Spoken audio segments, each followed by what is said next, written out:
Hey dress people, welcome to the channel. Unamusi muri kumwe n'umukobwa wanyu Mwiza, and then nkaba mbazaniye abantu wo mwari mukeneye kubona kuri ino channel bahageze officially uno munsi. And bikugira ngo mbibutse yuko hari indirimbo iri hanze. And you saw the behind the scenes. So nagize ngo tugire ikiganiro. So without further ado, let me introduce our guest. Please go off. All right. So as an artist, right? So let me give you some vibes. Let me find it. Yeah. Ni onwe on honda moji and bitchin yeah. Hey yo, it's your boy Rusine. Me someone love forever. And take it off. Left side. Thank you so much. Ibyo mubwira simbiterwa nuko nasinze, kuko nasanze nta nikiza cyo kutaryoshya. Hey guys, in Micson, the soldier muhungu wanyu, you already know. 1, 2, run. I'm sorry. Don't worry. Now you can sing your song.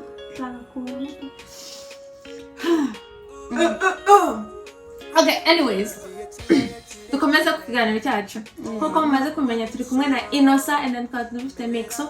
Insta has officially come to the channel nk'umu guest, you know. And nkuko mwabibonye twasohoranye indirimbo recently ya droppings this week. This week Sunday and you know, hats. Make sure to subscribe to Rusine's YouTube channel, but I will in the description below. Micson YouTube channel, maybe in the description below. Follow them on that social. Yeah. Put in the description. Okay. Why maybe? Definitely maybe in the description below. Okay. Anyways, and their tags will be over here. So yeah, I want to get into it. Nagiye kuri Google ndavuga ati, what is the questions that you ask abantu bagize bari interested in music? Yeah? So this round is gonna be a rapid round of questions. I don't want you to get too deep into it. You know, anecdotal. You can do that. So, I'm gonna ask a question and then you answer as quickly as you can. So, you like the question, you don't like the question, it's okay. Still answer it, okay? Anyways, what I want to know, what introduced you to music? What made you well, no Monsi, I want to be a musician. Let me start here.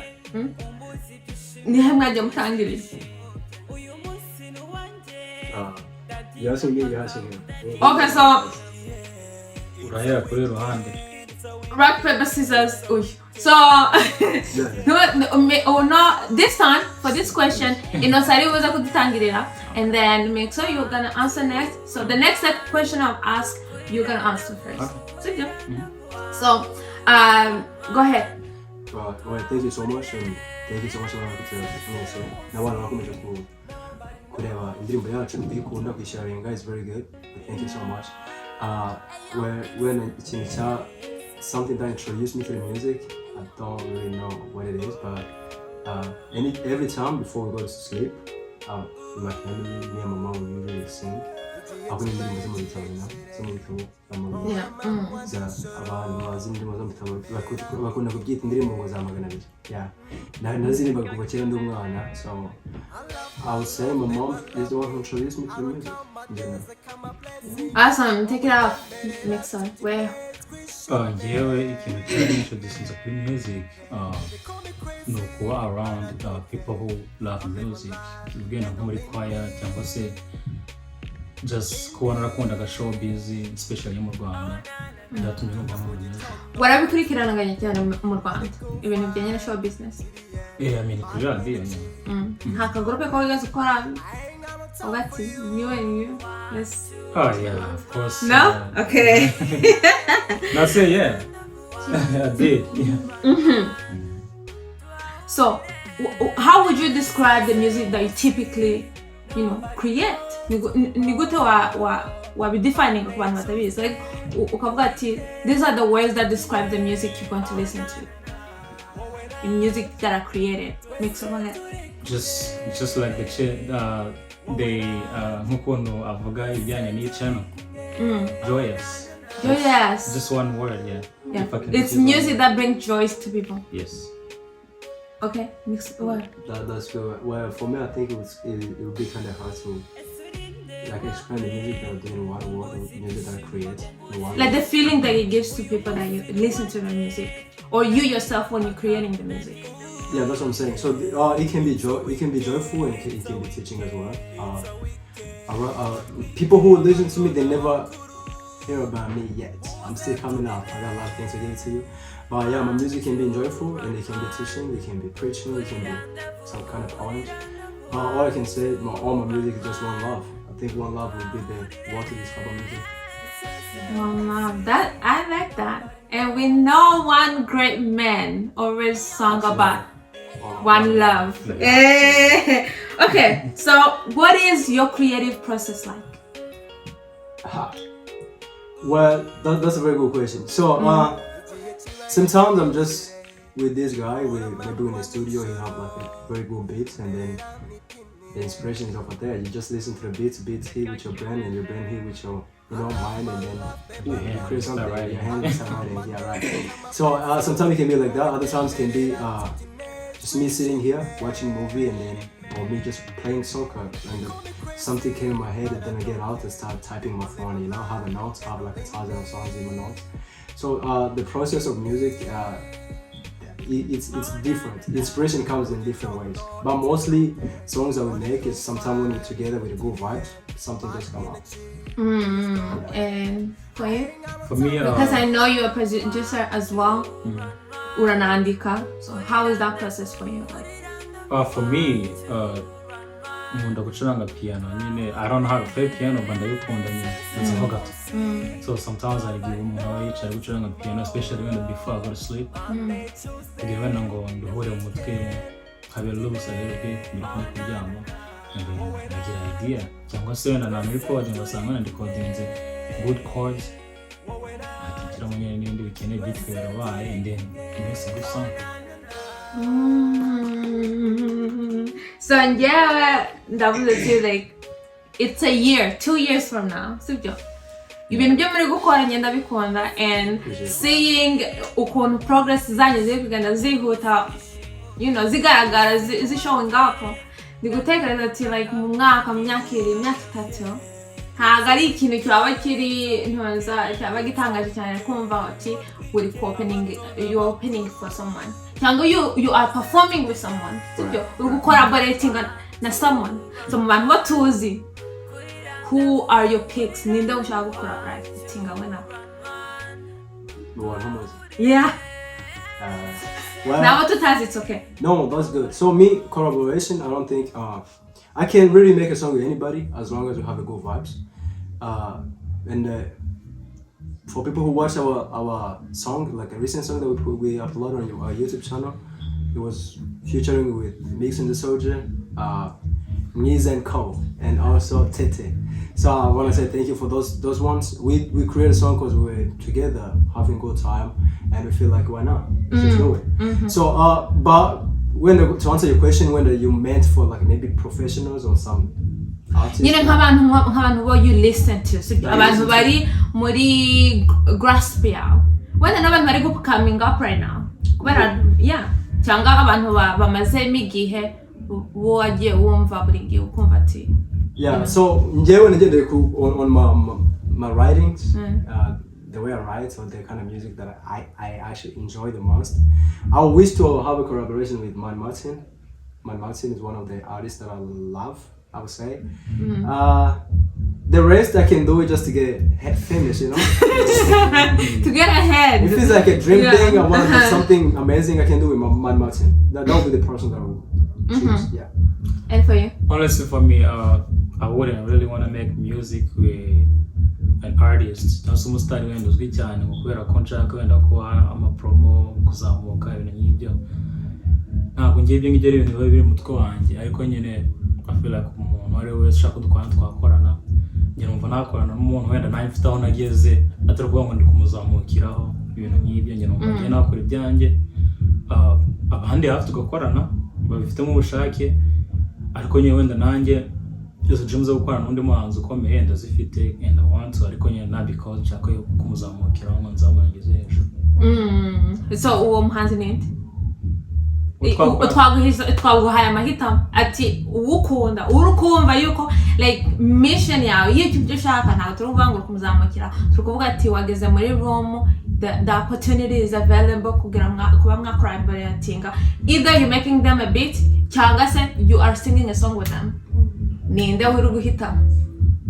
Well ikibazo ntabwo cyoroshye muri ka kanya kubera ko ntaho ngira indirimbo ntaho ngira abahanzi nkunda cyane ubu ngubu ibyo nabigeraga wenda mbere ariko ndamutse ngize nk'umuhanzi kubona indirimbo yabarinda suka kamvuge bwiza. Amen. Ntabwo nsubaye. Oh, her name is Mwiza. She's a good artist. Yeah. Nkunda uryo ririmba tu. Yeah, but I'm gonna check her out. Kubera ndibuza ko editingira video. Listen, I've got you. Ndibuza kubona. Anyways, yeah. So, wari kuvuga ati ngo nta bantu bamaze kugira kuba abafana bawe ntabageze kugira. But just urabafite. Sibyo hariho core fans y'abantu babonye aho utangiriye. But you know, let's support this guy. You know, he has a vision. Sibyo. No, what would you tell those people? Your fans. Oh yeah. So for my fans, for anybody who actually love music in general, sometimes you know as an artist you just put a song out and somebody can even come and it's not that good. It happens. But I can tell you one thing: if you like my song, make sure you share, right? And if you don't like my song, subscribe because I'm gonna bring more and more and more. And you might not like the one that I already put it there, but the next one you might like it. So and also your support means a lot. The main purpose of doing music is not really for like having a lot of people to enjoy my music. It's about maybe that music can touch somebody, you know. Just one person will be enough. And I'm hoping you who is watching, you did watch the song and you did like it. So all I can say is like don't give up on me yet. Maybe give me like 50 years. If 50 years I'm not impressed. Yeah, in 50 years, if you're not dead, he will be. So, win-win. Yeah, give me 50 years. Whoa. Not that humor there. Nanjye icyo nabwira wenda abantu badukurikira cyangwa se abantu bakunda ibihangano byacu n'abakunzi bacu badusupotinga no kubashimira nyine thank you so much. Ibyo mukoranye ntabwo bipfusa kandi nyine natwe nyine tuzagerageza gukora n'ibindi birenze kugira nyine natwe tuba twagera tugire naho tugeze umuziki w'abantu nyine bakunda music. Mwakoze. Kabisa. Okay. So, what is the most useless talent you have? Well, not useful, useless. The most useless talent that I have is arguing without a point, like for no reason. No purpose. Do you win though? No. Most of the time. Yeah, I win. No purpose and I win, yeah. I feel bad. I mean, that's a talent, you know. What's a talent? It's a talent. It's a talent. What about you? The most useless talent that I have? I don't know if that's a kind of tricky question. Rico, useless talent, I don't think there is any useless talent. Maybe I have some talent that I haven't started to use yet, and maybe once I start using them, might be useless.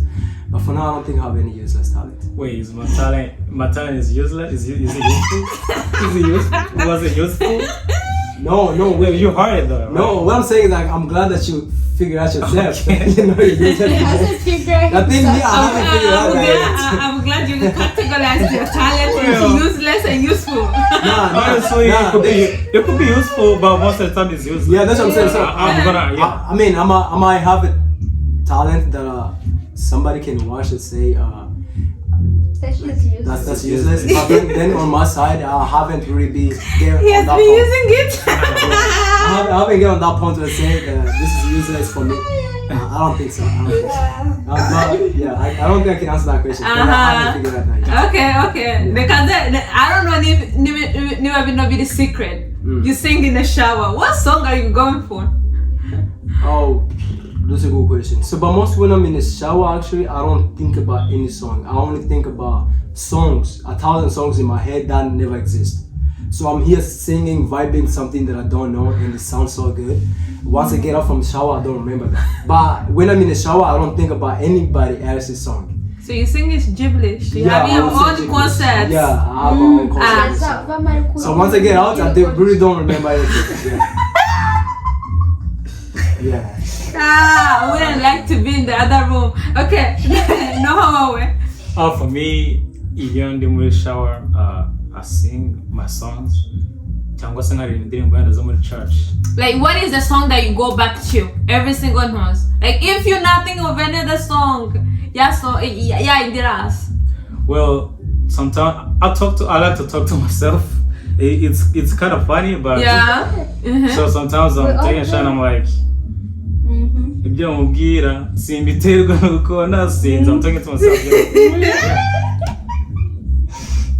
Stuff like that. You know, Uzi, I like it. You know, I like it. I like talking to myself. Wait, it's a common thing. Like is that a useless talent? No, okay. Where you don't use it to other people, so that would be more useless than arguing with other people. Yeah. I mean, actually, I think it should be useful too. Is that you trying to make him feel better? No, I mean, see, is this jealousy coming from here that I'm sensing from here? No, just like shouldn't be happening. No, yeah. Okay, I don't know. Kung useless talent. It could be useful, right? I take it as useless, but it could be useful. Sometimes you're in a room. Sometimes you're in a room and it's too awkward, and you just bring up some argument just so you can talk. Yeah. Just so you don't have to be quiet. Then it's not useless. But me trying to win that argument, I don't know. It has no benefits, like. It has no reason. The only thing that it helps with is getting rid of awkwardness. Which is so. It is useless. Honestly, you want him to. There's a lot of stuff to talk about without having to argue. So it's kind of useless, but yeah. It's not useless. But Vango, you and I should talk, but I don't think you want to lose for the first time. No. I didn't say I lose. I didn't say I win always. I say most of the time. Who have an argument with you? Who's saying that? It's just something that came to my mind, and I was like, you need to well, most of the time, not always. Yeah, okay. So duhora kuri internet, sibyo? And some of the ways about creating a music, very passionate about music, but they don't have like a label behind them. They use mostly the internet creations. So, how do you feel about the impact in the internet creating music? Kubera gusohora nka CD cyangwa ntuza nka cassette or like a song mbere internet yagira ni ibintu byari bigize ntabwo byakorwaga. It did happen, ariko byari bigoye kwigeza ku bantu bahagije nkuko bimeze right now. So nk'umuntu ukora imeze muzika yakanazisohorera, what do you think about it? I mean, you already said it. It's helpful kubera ko nyine ukora igihangano ukoze igihangano kizima kikagera ku bantu kandi benshi icyarimwe kandi byihuse. Ntago mbere nabonaga abantu ku muhanda bari gucuruza amasede cyangwa bari kuyatangira for free. But right now nobody does that anymore. Bijya kuri platform like YouTube or Spotify or something, and you can find all the music over there. Yeah, so I would say it made life easier. Of course, byazanye n'ibindi bintu biri negative, buri kintu cyose kigira positive side and negative side. But I would say it made life easier. You're right.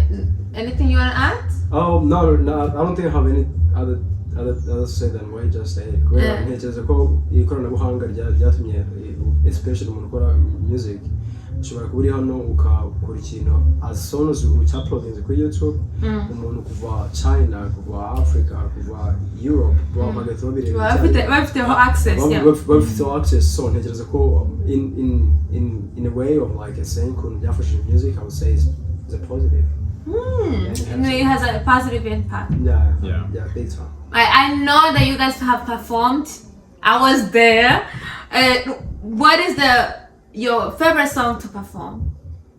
He's going first. Oh, my favorite song to perform. I have. All of my songs. It is absolutely nice to perform them. Ariko hariho nk'indirimbo nyine abantu baba barakunze kurusha izindi. Especially hano muri Houston hari indirimbo wenda abantu benshi bazi kurusha izindi. Not because it's my first favorite song, ariko like a song called Ni Wowe by Rusine. It's a one of song if it good vibes and a lot of people knows it. Yeah. So and it is the one song that have like more views than others compared to other songs. So you need performance. It's easy. People dance, people sing with me, so it makes it. Yeah, there is like a snippet. Ni Wowe. So I think I did before. I think Ni Wowe is like Ni Wowe Onkunda moji embichene ye Ni Wowe Onyumba mo Ni Wowe Onyumfana wanche gusada Wowe Wenyine ondinda kuwabara. Amen. Tete. Yeah. One love. Let's go. Yeah, for sure. And for you, Micson. Iyi ndirimbo wenda na performance cyangwa se mperutse performinga ntabwo nyine navuga kubera ko mfite indirimbo nziza nyinshi ariko wenda navuga ko mperutse performinga yitwa buhoro buhoro.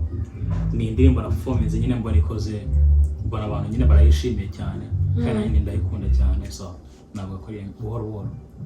Come on now. You know what I'm about to ask. Give us a snippet.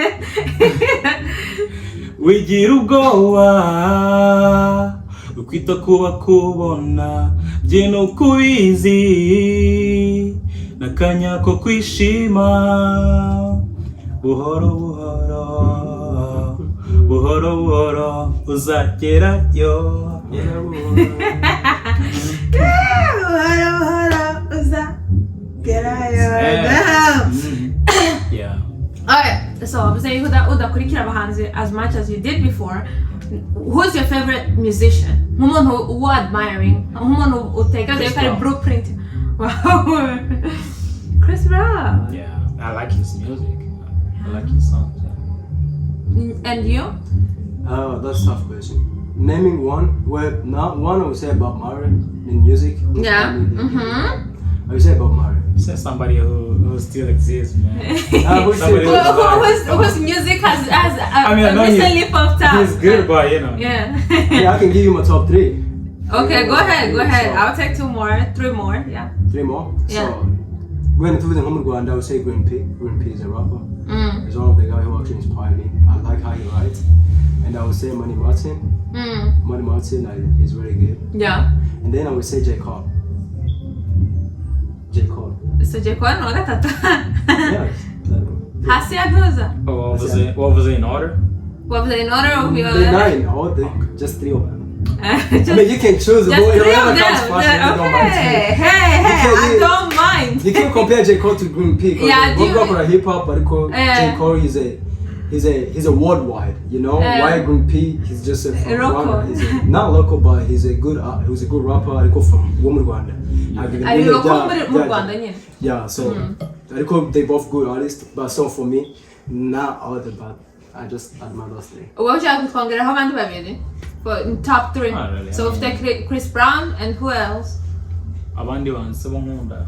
Yeah, like abahanzi babiri baba barakoze ku impact kuri wowe. But music yabo umvirira aligned with something you want to create. I mean, I'm good with one. I'll just say one. Just Chris Brown. Unless I have to. I mean, do I have to say to other people? Hey, I was gonna give you a quarter, but now I just decide not to say anything. It's not easy. That's a tough question. Yeah. It's a very tough question. Making you know. Okay, so yes, as you can see, these are troublemakers. Laughter you ever started, it comes with trouble. So what is the most trouble you've gotten yourself into? Most trouble? Yeah. Yeah, won't be shook about it. Oh my God. Why do you ride the hand? Because you were in so much trouble. So much trouble? Yeah. Rumana, yeah, that's what you think. Oh, uruvuga kira tukira abana. Either mukira abana cyangwa muna mukira bakuru. You still getting in trouble? Damn. Yeah, I do. Okay, let's go. Yeah, go ahead. You're talking about the time that I was in trouble and feel like, oh my God, I'm in trouble? Yeah, the biggest trouble you've gotten yourself into. Well, weird question. I think that's yeah. I would take you all the way back then. Used to go in a concert. Then even to it was like maybe 11 or 12. Your concert around 2 a.m. So 2 a.m. that's when I went home. And then anybody could get married. Usually my mom should understand me. I got that time I did not tell her. So when I was coming back, I was feeling like scared and stuff. And then when I get home, actually I was so scared to knock. It was at 2 almost 3 a.m. But I was so scared to knock because I was like, I did mistake. I already know that I did mistake. So what is the point of waking up my mom that night? So I just sit outside all night. Yeah, so when that's what they cast. Oh, when she was sitting outside. That's crazy, yo. Yeah, so she was like, what's up? I was like, oh my son, man. But she understood when I told her that I just didn't want to knock because I was so like bad for her, man. I know. No, not for you, for your mom, not for you. That's the top. That's the small top. It makes so Okay. Nanjye nafite stories zigiye kumera gutya ariko I will just say hari indi story mfite iri very interesting. Nigeze hari umujama twari duturanye ntabwo ndavuga izina ryayo ndafurika. Uriyizi. Nari mfite ari ukuntu nyine imitaka umbrella harimo utwuma nyine tumeze ukuntu. Nari ngafite gutya one day sinzi ukuntu ndavuga I just decided kukamukubita. Kukamukubita ariko nyine byo bisanzwe nko mugongo tu cyangwa se kukamukubita. Kandi mukuru no mujama nyine aranduka ntu. No ndakamukubita niba yarwaraga wenda iki ahita bimyo. Mbonye amaraso I was like, oh man, I'm dead. I don't think this guy's gonna survive. I had to run away from my house. Ndagenda ngumayo nubundi bwije ngerageza gutaha ariko nkaza nkegera hafi yo mu rugo nuko maze na sister wanjye niwe waje kumbona aravuga ngo ngo yavuye imyuna gusa ariko nyine nta kindi kibazo abaye ngo ameze neza waza mu rugo. Then I went home but I was still scared. Mu rugo nyine baranonganyije ababyeyi bana kugeza bankubita which was a miracle to me. I was expecting you like oh my God. Yeah. Oh my God, no sinduka bizagenda I was very scared.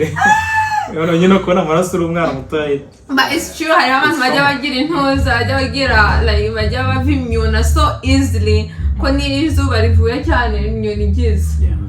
Oh my God, that is so funny. Troublemakers. Ni kiza na n'ubuhanzi. It's a second, you know. Okay, no, as troublemakers, abantu babagira inama. What is the best advice you've gotten from someone? The best advice I get from someone? Yeah. For being troublemaker, stop being troublemaker. Stop being a troublemaker. Be better at being a troublemaker. You know, you can excel in being a troublemaker. Whatever advice you always felt like it was the best. Advice about troublemaking, or just any advice in life. In life. Yeah. Okay, any advice in life. Any advice in life. We're talking about the best, so it has to be across all the. Yeah. You can go ahead. Advice that I received in life. Where one-on-one, I don't think that anybody ever gave me advice. Moves in my that's a really tough question. How I'm getting away no surgery ku buryo navuga ngo nanibuza ndabikoresha ngo nyabigendera aho. How would I've learned something from my mom, like advice by I don't know, in an indirect way. I mean, not direct, but indirect. So even if you want to yeah, lesson. I think it was their lesson. It was taken up by advice. So even if you want to be direct, from one person to the next. Oh wait, there's one thing my mom told me. Yeah, advice. She told me to never do drugs. Don't do drugs. Oh. Yeah. She told me to love women. Just kidding. So. Yeah, it's okay to love them. Don't you love them? Actually, more than that. I love them so much. So yeah, advice my mom getting couldn't be able to get no kugira and knowing who you are. Like when I'm there, I get sometimes I'm go kumenya uri we, jimenya uri we kandi zindi biyobyabwenge. That's actually two things, and that's it. Now I'm glad that I don't do drugs as much. I don't do drugs. Don't do drugs, kids. So hey, don't do drugs. I would say that's the advice, not serious. No way. Ngewe wenda si haraka kote nigeze kumva nyine mu ndirimbo ya Diplomate. Yaravuze ngo inkango yataye amase ku nyoni. You know that, right? Ngarongo akayongo karaza kayegura ivamo. Naro mugiye giye kuguruka kayibye. So siko guta mu mwanda wose baba kwanza. Siko no gukura muri aho ngaho muri ibyo bibazo ariko gukunze. So that's something tough. Yeah, iki ni ikintu gikomeye mba ntekereza navuga ni ko umuntu yaguteza ibibazo cyangwa ko umuntu yaguhemukira. So kwenda buri gihe ntabwo ariko bakwanze kandi umuntu gutabara wenda cyangwa se ugufasha ntabwo buri gihe ariko bagukunze. You just have to judge for yourself and be careful. Wow, that got deep so far. That's how you do it, Yeah. They don't do drug stuff. Everybody knows. Come on. Yeah. Why are you comparing? Because I like you more. Oh, that's nice. I mean, no so I feel like that's the best thing I've heard. That summarizes it. Ibintu byo tunyuramo turi kumwe n'abantu batujyana nabo spending a time with about twagiye duhura nabo. Yeah. So kumva yuko umuntu yagufashije doesn't always mean that they love you. Yeah, ko ari ibintu biri guaranteed, ko ari ibintu biri stamping ntuza. And then it's not ikindi like abantu people that get you in trouble. Yes, it's not a good thing, but it doesn't always mean. Sometimes it can be accidental. Something that was done not on purpose. So you have to be a bit discerning. I like that. Anyways, I feel like this is a good note to finish our interrogation on. I think you know them better now. I think we know them better. Hopefully. Yeah, and nange kugira ngo tuvuge kuri ino ndirimbo isohotse ejo bundi. Right? And then tell us more about it. Tell us about why you should go and listen to that song. Yeah. First of all, top 10 of the music you made. Where does this song fall? Oh. Because to me, it's number one. Yeah, I'm glad. That's the best song I've ever made. I mean, I think that's the wishful that I have as an artist. I wish that any song that I can make, for anybody can be like, oh man, this song is better than the last one. This song is better than the last one. Because nicho kintu umuntu abaharanira kuri ikintu cyiza kurusha yakoze mbere. Yeah. Ariko nanone mbashije ngo nyishyire kuri tubone ngo ndebeze nakoze buri ndirimbo yose nakoze mbona ari nziza. Kandi yose nyine bifite impamvu. For example, nk'indirimbo twakoze y'amambwira n'abantu ushaka kuyireba, ayo nambwira ni wayikunze is good to share. Indirimbo twakoze is very good songs. It's about the life we live. So as kuyandika twese twarayanditse, but the main purpose of the reason behind the indirimbo no kubera mu buzima twese tubamo bwa buri munsi abantu baba bakora buri munsi uko bikene kubwisha. So rimwe na rimwe umuntu agenda agahugira mu kazi and you forget to actually enjoy the life. Kubera at the end when you say nge numva hari ibintu bakunda kuvuga ngo nta zarenze imyaka ijana, sometimes actually nobody kurenza imyaka. So uramutse urebye ugasanga mu myaka 70 wenda uzaba ku buzima bwawe 60 to 65 years yose wayimaze ukora, so only 5 years you're living. So we just remind somebody it is good to work, it is good to be busy, but then just remember. Yeah, enjoy your life. Enjoy, because life is not good. We're not here for 1,000 years, so try to enjoy. That's the main. And then don't criticism. So say cool. Every day, every month. So it's good to just not focus on those. Just do your thing, but mostly remember to enjoy. Yeah. So I would say that's the main purpose of the song, and I would say anybody who heard the song, enjoy, but know that that's what we wanted to tell you as an artist. Yeah. And go ahead, Micson. Njyewe nicyo navuga ko iriya ndirimbo uburyo nyine yabaye created ni uburyo butangaje cyane. Ntabwo navuga n'indirimbo yagiye ngo iratugoye ngo tuyicaye turanditse dukoze ibiki byose wapi.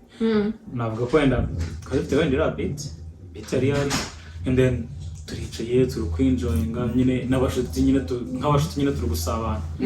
And then we just decided to sing. And then when we sing ndirimbo iraza like ni gutyo nyine twari creating. So ikintu cya mbere nyine gituma nkundira ndirimbo ni uburyo yabaye created, like ni ibintu byatuvuyemo, ntabwo twagiye ngo dushakishe twandike dutekereze ngo twashyire ibiki, ni ibintu nyine byavuye muri twebwe, just from us. Absolutely. So that's one of the reasons why I love that song. Kandi nyine of course indirimbo nkunda cyane nkuko nkunda n'izindi zose nazo zikunda, nayo ni indirimbo nkunda cyane mu ndirimbo nyine twakoze. Me, I'm the host, but still, I'm also someone who was on the song, who was there when the song was being created. It encapsulates everything that comes together. Iyo twese turi kumwe n'inshuti zacu, iyo turi ahantu dutuje, twariye, twanyweye, duhaze, and then ibyishimo biba hari, the freeness bihari. What do you mean? Why are you laughing at me? Uzi kwandika indirimbo chanje ugahagira kuri music. Yeah, naho bigiye. So like naho byagiriye, and then dushira intuza umwete mu magambo no mu bikorwa, and then nta ndirimbo turayikora, and then twayibagejeje namwe mu enjoying. Continue to support. That's the best music. That's the best song I've ever made. And if you don't believe me, go check out my other ones. And this is the serious part of the interview. And what do you say to the people watching? Hey, first of all, I would like to say thank you so much for Mwiza for having me here. And again, I would like to say thanks for all artists that we did on this song together, including you, Micson, and tete, and also Jojo Peace. She's the one who will help us with directing the song, and Mama Cheka. Shout out to you. And most of the people who share the song. I want to say thank you so much. And music is just music. Sometimes you don't like this song, you know you couldn't go on indie. What I can tell you, just subscribe. I have a lot of songs, and I'm hoping that yours is coming soon. You who did not like this one, come on.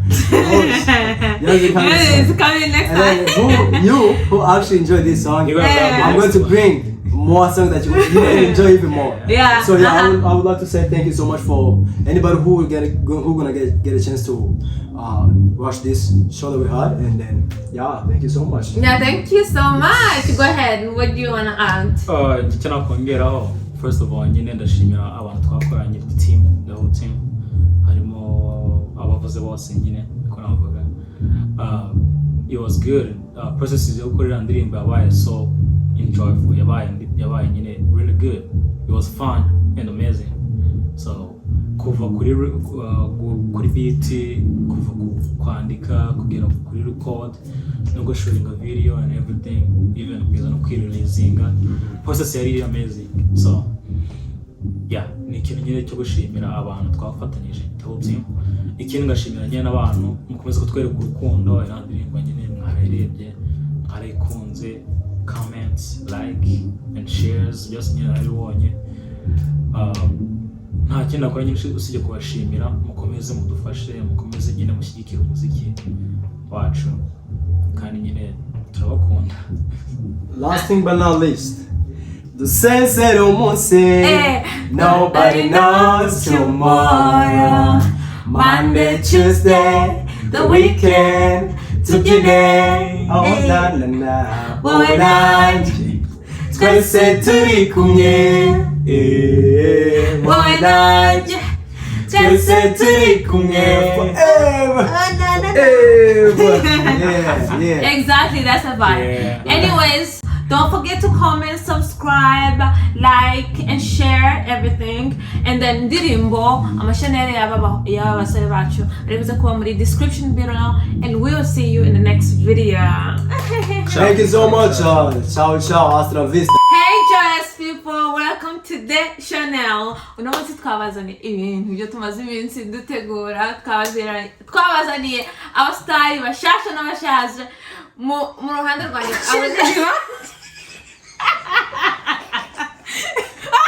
Let them introduce themselves to you. Iruhande rwanjye. Natutangire. Let's go. Reka dutangire ku bashaje. abashaje barabahe This is okay. It's okay to Come do that in in. English. It's okay. Abashashe nimudutangirire.